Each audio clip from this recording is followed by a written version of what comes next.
Well, that's pretty cool. Okay, let's drain this thing.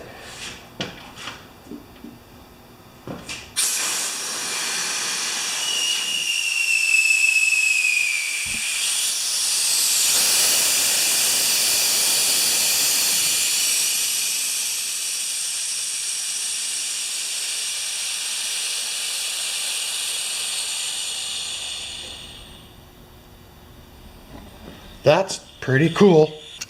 All right, so I'm going to take the regulator off, the regulator, and the switch, pressure switch. It's just electrical stuff. It's my comfort zone.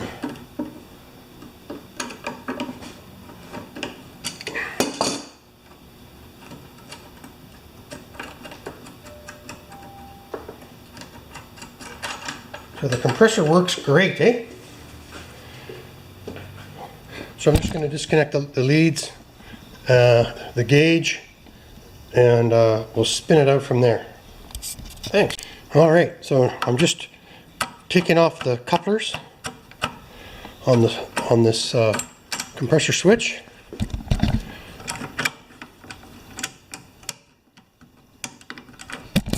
Hard to do with one hand, but I will endeavor to persevere. There we go. We'll put that back on there with one hand. We'll see. Because you don't want to lose it, right?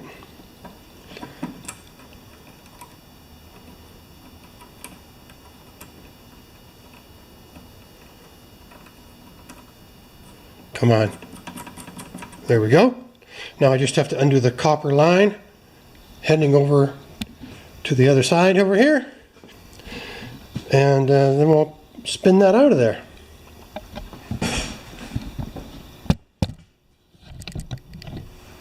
And that is probably a 1/2 inch or 7/16.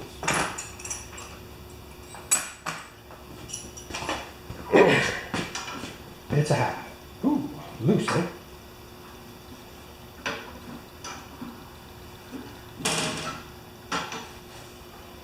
It's old. Gotta be gentle.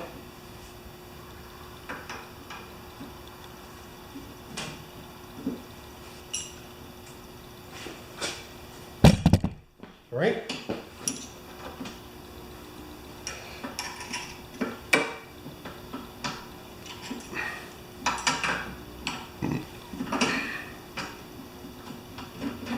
Good.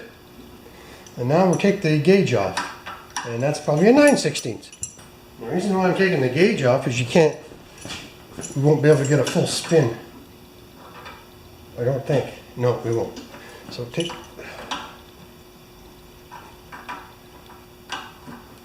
a good gauge. We can reuse that. Everything's so dirty, and I just hate working on dirty equipment. But I wanted to see if this thing will actually produce compressed air before you spend a lot of time on it, right? Okay, nice gauge. Disconnected. So now this should just pop right out of here with a 9/16 wrench.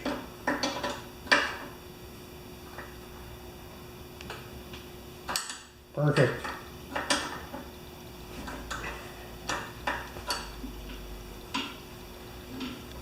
Now I can have a look and see what's wrong with this thing. Cool. Alright guys, you saw how dirty this thing was. Well, I'm using an engine degreaser on this. They say you spray it on, and then in 15 minutes you rinse it off. And I covered the motor with plastic. I have to be a bit careful because this is starting to come off, but I covered the front of the motor too. It is just icky to work on, right? So now I'm going to power wash it in 5 minutes. Well, supposedly the camera's waterproof.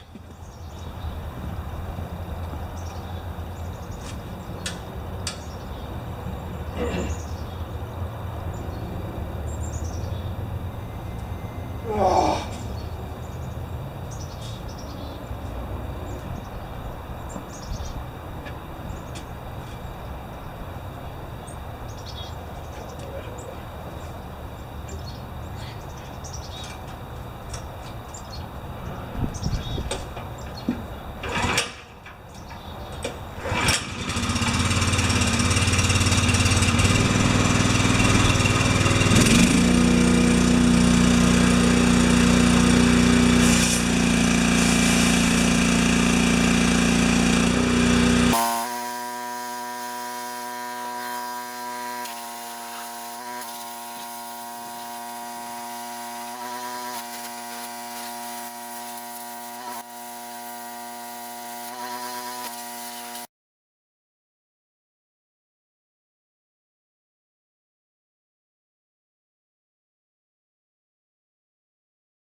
the idea. Okay guys, it cleaned up pretty good.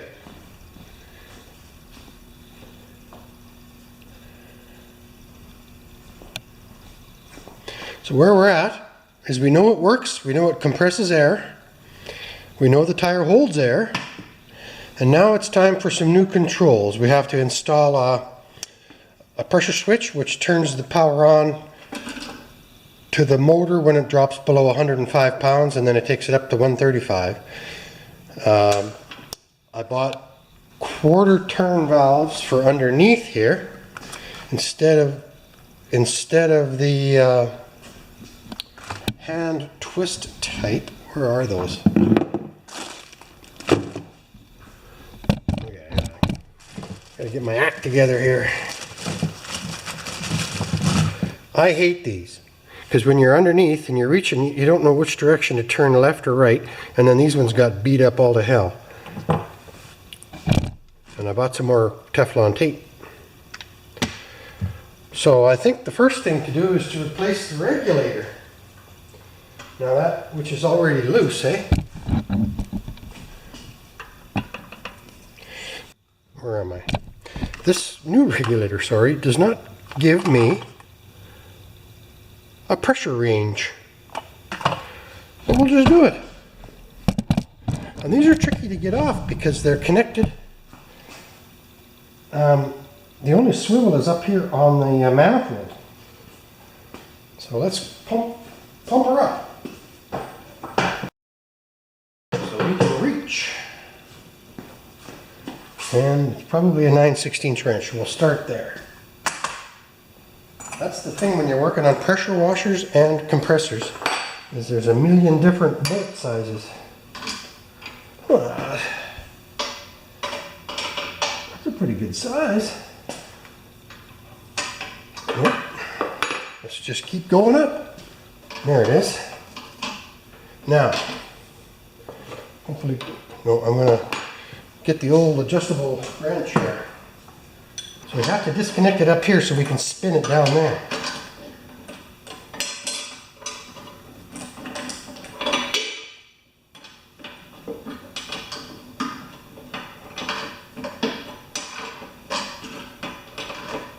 Really easy to cut yourself on all this edges too. But most guys who work on small equipment, their hands are pretty much toast all the time.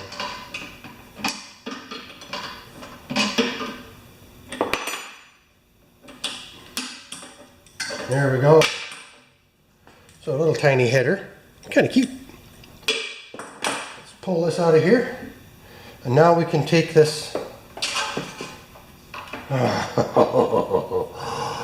Isn't that the way, eh? We have to take the pop valve off too. Now the pop valve is right here, and it's hitting right there. It's hitting our, what do you call it? It's hitting our regulator. I'm going to take it off too. It's like when you have to pull an engine to change the spark plugs, right?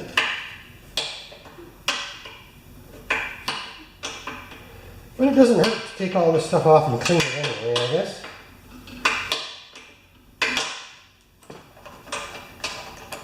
Good. Now this should spin off, if we're lucky.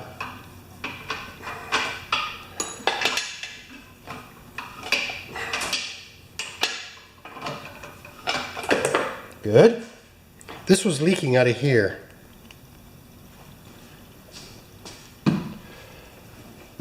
And we'll get this nipple out of here.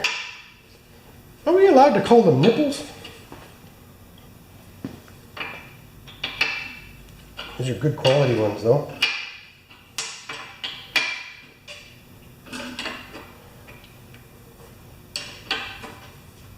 Good. Alright. So now I'm just going to go clean up all this stuff and reassemble it. Alright. This is a nice gauge.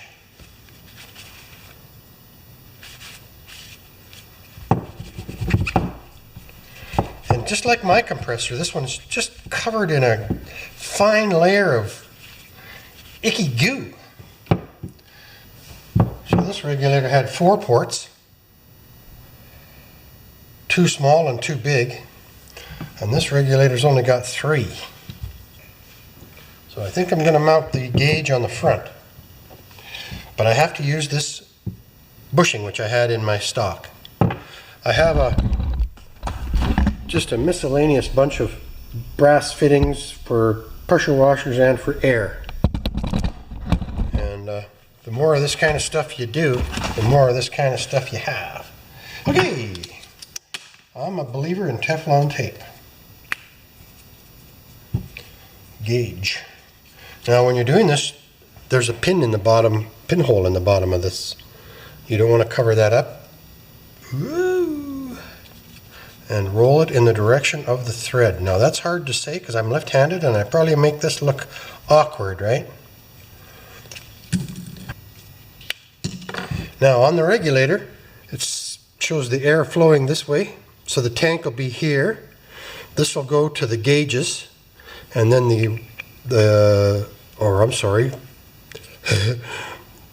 this will go to the outlets, the M outlets, and this will go on here. So I'm just going to tighten this up, and I'm just going to keep building, and then I'll show you what I've done later, because it's pretty boring just to sit here and watch. Although I will keep you informed. All right, they call this Teflon tape, but it's really a thread filler, right?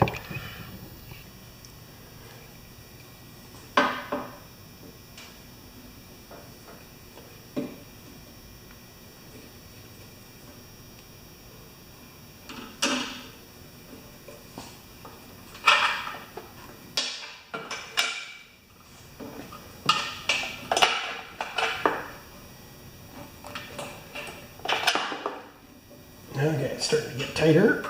I think we can get one more revolution on it.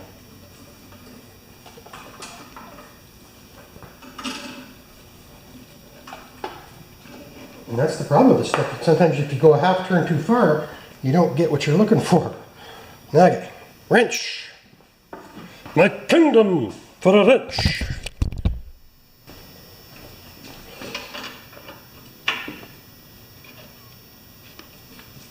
Okay, we're getting close. I think that's pretty good.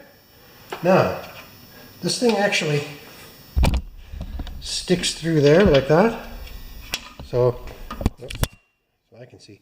Here we go. And that just sticks through there like that. And then we tighten it up with the manifold on that end.